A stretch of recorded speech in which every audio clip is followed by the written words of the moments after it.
Hi! In front of me is OPPO A15s, and today I would like to show you how you can use one-handed mode on this device.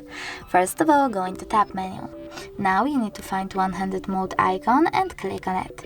If you can't find it over here, you need to tap on this icon with a paper and a pen on it, I guess. And then locate it over here. Hold it, drag it to the tab, and go back.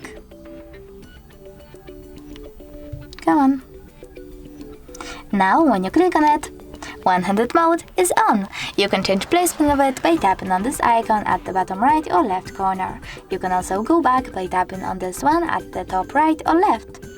Thanks so much for watching. If you enjoyed this video, leave a like, comment and subscribe. Bye!